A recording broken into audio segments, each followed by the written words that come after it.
ಶ್ರೀ ಸಿದ್ದರಾಮೇಶ್ವರರನ್ನ, ಸಂತ ಸೇವಲಾಲ್ ಮಹಾರಾಜರನ್ನ, ನೂಲಿನ ಚಂದ್ರಯ್ಯನವರನ್ನ, ಡಾಕ್ಟರ್ ಬಾಬಾ ಸಾಹೇಬ್ ಅಂಬೇಡ್ಕರ್ ಅವರನ್ನ ಮನದಲ್ಲಿ ನಿಂತ ವೇದಿಕೆ ಮೇಲೆ ಕುರಿತಂತ ಎಲ್ಲ ಪೂಜ್ಯರ ಪಾದಗಳಿಗೆ ಅಣೆಮಣೆದು ಇವತ್ತಿನ ಹೋರಾಟದಲ್ಲಿ ಭಾಗಿಯಾದಂತ ಶಾಸಕರಿದ್ದರಾದಂತ ಕೃಷ್ಣರಾಜ್ ಅವರೇ, ಚಂದ್ರು ಲಮಾಣಿ ಅವರೇ, ಡಾಕ್ಟರ್ ಅವಿನಾಶ್ ಅವರೇ, ಸುನೀಲ್ ವಲ್ಲಾಪುರ್ ಅವರೇ, ವೆಂಕಟೇಶ್ ಮೋರೆ ಅವರೇ, ಪ್ರಶಾಂತ್ ಕುಮಾರ್ ಅವರೇ, ಬಹಳ ಪ್ರಾಮುಖ್ಯವಾಗಿರ್ತಕ್ಕಂಥ ನನ್ನ ಆತ್ಮೀಯ ಸ್ನೇಹಿತರಾದಂತ ಟಿ ರಾಜು ಅವರೇ, ಕಾರ್ಯಕ್ರಮದ ಹೋರಾಟದಲ್ಲಿ ಭಾಗಿಯಾದಂತ ಎಲ್ಲ ನನ್ನ ಅಣ್ಣ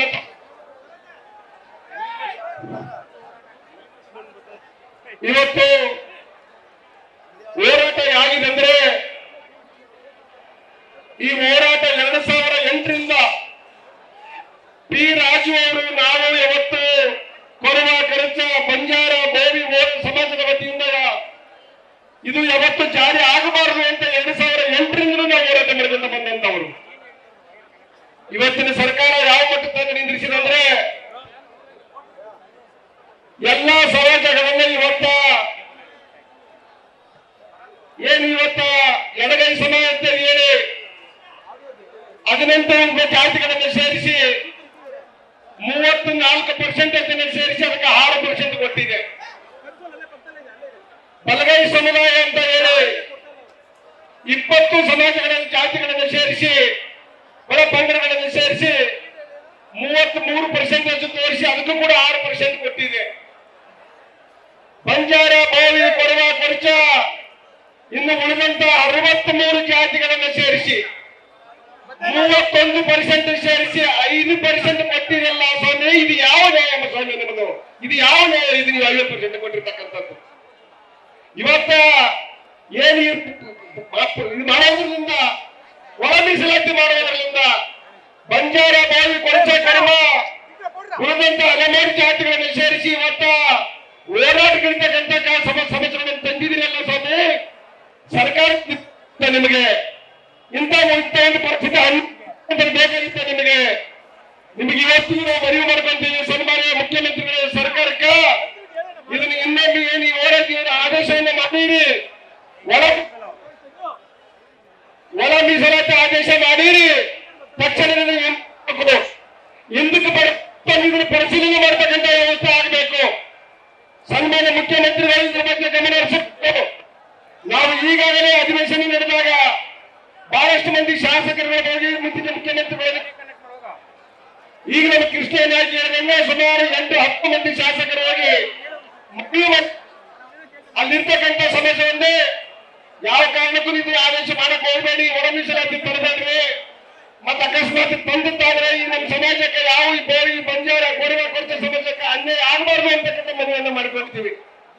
ಸ್ವಾಮಿ ಇವತ್ತು ಆದೇಶ ಮಾಡಿದಿರಿ, ಬೋವಿ, ಬಂಜಾರ, ಕೊರವ, ಕೊರಚ ಸಮಾಜಕ್ಕೆ ಅನ್ಯಾಯ ಆಗಿದೆ.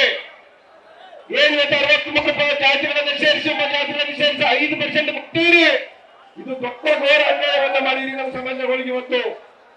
ಇವತ್ತು ಹಿಂದೆ ರದ್ದು ಮಾಡದೆ ಹೋದ್ರೆ, ಅಕಸ್ಮಾತ್ ಆದೇಶವನ್ನು ನೀವು ಪಡೆದೇ ಹೋದ್ರೆ ಬೋವಿ, ಬಂಜಾರ, ಕೊರವ, ಕೊರಚ ಸಮಾಜ ಯಾವತ್ತು ಹೋರಾಟ ಮಾಡ್ತದೆ, ನಿರಂತರವಾಗಿ ಹೋರಾಟ ಮಾಡಬೇಕಾಗಿದೆ. ನಾವು ಇವತ್ತು ಯಾವ ಪರಿಸ್ಥಿತಿಯಲ್ಲಿ ಬಂದಿದೆ ಅಂದ್ರೆ, ಇವೆಂತ ಸಣ್ಣ ಸಮಾಜ ಸ್ವಾಮಿ, ಕಲ್ಲು ಹೊಡೆದು ಕಟ್ಟಿಗೆ ಮಾಡಿ ಬಾರಿಗೆ ಪುಟ್ಟಿಗಳನ್ನು ಮಾಡ್ತಕ್ಕಂಥ ಸಮಾಜ. ಇವತ್ತಿಂತ ಬ್ರಹ್ಮಾಸ್ತ್ರ ಬಿಟ್ಟಿರಲ್ಲ, ಗುಬ್ಬಿ ಮೇಲೆ ಬ್ರಹ್ಮಾಸ್ತ್ರ ಬಿಟ್ಟಂಗಾಗೈತಿ, ಗುಬ್ಬಿ ಮೇಲೆ ಬ್ರಹ್ಮಾಸ್ತ್ರ ಬಿಟ್ಟಂಗಾಗೈತಿ. ಸರ್ಕಾರ ಇದ್ರ ಬಗ್ಗೆ ಎಚ್ಚೆತ್ತುಕೋಬೇಕು. ಈಗಲೇ ತಕ್ಷಣವೇ ಇದನ್ನ ಏನಾದ್ರೂ ಆದೇಶ ಪಡ್ಕೊಂಡು ನೀವು ಮತ್ತೆ ಪರಿಶೀಲನೆ ಮಾತ್ರ ಹೋದ್ರೆ ರಾಜ್ಯಾದ್ಯಂತ ಹೋರಾಟ ಮಾಡ್ತಕ್ಕಂಥದಕ್ಕೆ ಸರ್ಕಾರನೇ ಕುಂಭ ಕೊಟ್ಟಂಗಾಗತ್ತೆ. ಇದಕ್ಕೆ ನೀವೇ ಕುಂಭ ಕೊಟ್ಟಂಗಾಗ್ತೈತೆ. ಯಾವ ಕಾರಣಕ್ಕೂ ಹೋರಾಟ ಮಾಡಕ್ಕೆ ಅವಕಾಶ ಕೊಡಬೇಡಿ ನಮಗೆ. ಈಗಾಗಲೇ ಜನ ಇವತ್ತು ರಚ್ಚಿಗೆ ಎದ್ದು ಬಿಟ್ಟಿದ್ದಾರೆ. ನೋಡಿದಿರಿ ಇವತ್ತು ಬೆಂಗಳೂರು ಫ್ರೀಡಂ ಪಾರ್ಕ್, ಇದು ಯಾರು ಕರೆಸಿದಂತವರೆಲ್ಲ ವಾಲಂಟಿಯರ್ ಆಗಿ ಇಡೀ ಹಳ್ಳಿಗಳಿಂದ, ಜಿಲ್ಲೆಗಳಿಂದ, ತಾಲೂಕುಗಳಿಂದ ತಮ್ಮ ಮನಪೂರ್ವಕವಾಗಿ ಇಚ್ಛೆಯಿಂದ ಹೋರಾಟದಲ್ಲಿ ಭಾಗವಹಿಸಬೇಕಂತ ಭಾಗಿಯಾದಂತವ್ರು ಇಲ್ಲಿ ಬಂದು ಇವತ್ತು ಜನರು ಇವತ್ತು ರಚ್ಚಿಗೆ ಎಬ್ಬಿಸಿದಿರಿ ರಾಜ್ಯದಲ್ಲಿ. ಖಂಡಿತವಾಗಿ ಸರ್ಕಾರಕ್ಕೆ ದೊಡ್ಡ ಶಾಪ ಇದು. ದಯಮಾಡಿ ನಿಮ್ಮ ಕೈ ಮುಗಿದು ಕೇಳ್ತೀನಿ ಸನ್ಮಾನ್ಯ ಮುಖ್ಯಮಂತ್ರಿಗಳೇ, ದಯಮಾಡಿ ಇದನ್ನು ಮತ್ತೊಮ್ಮೆ ಪರಿಶೀಲನೆ ಮಾಡಿ. ಏನ್ ಇವತ್ತು ನಮಗೆ ಅನ್ಯಾಯ ಆಗ್ತಾ ಇದೆ, ಕೊರವ ಕೊರಚ ಬೋವಿ ಬಂಜಾರ ಸಮಾಜಕ್ಕೆ ಅನ್ಯಾಯ ಆಗ್ತಾ ಇದೆ, ಮತ್ತೊಮ್ಮೆ ಪರಿಶೀಲನೆ ಮಾಡ್ತಕ್ಕಂಥ ವ್ಯವಸ್ಥೆ ಮಾಡ್ರಿ. ದಯಮಾಡಿ ಏನು ನ್ಯಾಯಯುತವಾಗಿ ಕೊಡಬೇಕು ನಮ್ಮ ಸಮಾಜಗಳಿಗೆ ಕೊಡ್ತಕ್ಕಂಥ ವ್ಯವಸ್ಥೆ ಮಾಡ್ರಿ. ದಯಮಾಡಿ ಇದಕ್ಕೆ ನಿಮಗೆ ಇನ್ನೊಂದು ನಾವು ಮನವಿ ಮಾಡ್ಕೊಳ್ಳೋದು ಇಷ್ಟೇ, ಏನ್ ಇವತ್ತು ಇಂದಿನ ಸರ್ಕಾರದಲ್ಲಿ ಆಗಿರ್ತಕ್ಕಂಥ ಆದೇಶಗಳು ಇವತ್ತು ನಾಗಮೋಹನ್ ದಾಸ್ ಸಮಿತಿ ಕೊಟ್ಟಿರ್ತಕ್ಕಂಥ ವರದಿ, ಇಂದ ಸದಾಶಿವರಾಯ ಕೊಟ್ಟಂತ ವರದಿ ಕೂಡ ನಾವು ಧಿಕ್ಕರಿಸಿದ್ವಿ. ಸದಾಶಿವರಾಯ ವರದಿಯನ್ನು ನಾವು ಯಾವ ಕಾರಣಕ್ಕೂ ಜಾರಿ ಮಾಡಬಾರ್ದಂತ ಇಡೀ ಎಲ್ಲ ಸಮಾಜಗಳು ಹೋರಾಟ ಮಾಡಿರ್ತಕ್ಕಂಥದ್ದು. ಇವತ್ತು ನಾಗಮೋಹನ್ ದಾಸ್ ಸಮಿತಿ ಕೊಟ್ಟಿರಿ, ಅಲ್ಲಿ ಬಂದಿರ್ತಕ್ಕಂಥ ಅದನ್ನು ಕೂಡ ನೀವು ಪಾಲನೆ ಮಾಡಲಾರ್ದಂತಾರೆ, ಅದಕ್ಕೂ ಕೂಡ ಧಿಕ್ಕರಿಸಿ ನಿಮಗೆ ಇಚ್ಛಾ ಬಂದಂಗೆ ಆದೇಶವನ್ನು ಮಾಡಿರ್ತಕ್ಕಂಥದ್ದು ಸ್ಪಷ್ಟವಾಗಿ ಕಂಡು ಬಂದಿದೆ.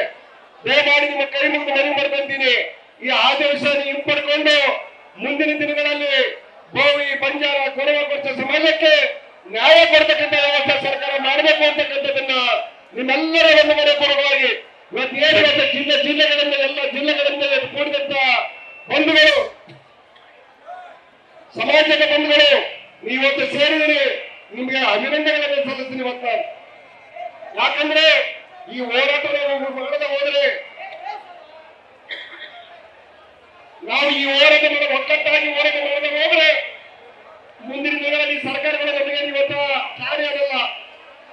ಅದಕ್ಕಾಗಿ ಈ ಹೋರಾಟಗಳನ್ನು ನಾವು ಮಾಡಿ ನಮ್ಮ ಹಕ್ಕನ್ನು ಪಡ್ಕೊಳ್ತಕ್ಕಂಥದ್ದು ನಮ್ಮೆಲ್ಲರ ಕರ್ತವ್ಯವಾಗಿದೆ.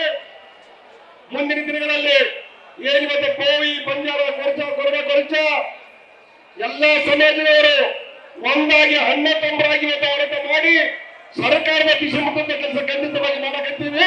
ಇದು ಮುಂದರಿಸಿಕೊಂಡು ಹೋಗ್ತಕ್ಕಂಥ ವ್ಯವಸ್ಥೆ ಮುಂದಾಗಬೇಕು.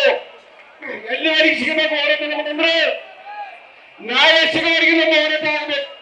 ನ್ಯಾಯ ಸಿಗೋವರೆಗೆ ನಮ್ಮ ಹೋರಾಟವನ್ನು ಮಾಡೇ ಮಾಡ್ತೀವಿ ಖಂಡಿತವಾಗಿ. ಇದು ಇಲ್ಲಿಗೆ ಮುಗಿಯಲ್ಲ. ಮುಂದಿನ ದಿನಗಳಲ್ಲಿ ತಾಲೂಕು ಮಟ್ಟದಲ್ಲಿ, ಜಿಲ್ಲಾ ಮಟ್ಟದಲ್ಲಿ, ಇಡೀ ರಾಜ್ಯದಂತ ಹೋರಾಟ ಮಾಡ್ತಕ್ಕಂಥದ್ದು ನಾವು ಖಂಡಿತವಾಗಿ ಪ್ರಯತ್ನ ಮಾಡ್ತೀವಿ. ಇವತ್ತೇನು ಈ ಹೋರಾಟದಲ್ಲಿ ಬಂದಂತ ಎಲ್ಲ ನಮ್ಮ ಪೂಜ್ಯ ಗುರುಗಳು ಬಹಳಷ್ಟು ಮಂದಿ ಭಾಗವಹಿಸಿದ್ರಿ, ನಿಮ್ಗೆ ಅಭಿನಂದನೆಗಳನ್ನು ಸಲ್ಲಿಸ್ತೀನಿ. ಮತ್ತು ಭಾಗವಹಿಸಿದಂತ ಎಲ್ಲರ ನನ್ನ ತಮ್ಮಂದರಿಗೂ ಅಭಿನಂದನೆಗಳನ್ನು ಸಲ್ಲಿಸಿ ನನ್ನ ಮಾತನ್ನು ಮುಗಿಸಿದ್ದೀನಿ. ಜೈ ಹಿಂದ್, ಜೈ ಕರ್ನಾಟಕ. ನ್ಯೂಸ್ ಫಸ್ಟ್, ನಿರ್ಭೀತಿಯಿಂದ ನಿಮ್ಮ ಪರವಾಗಿ.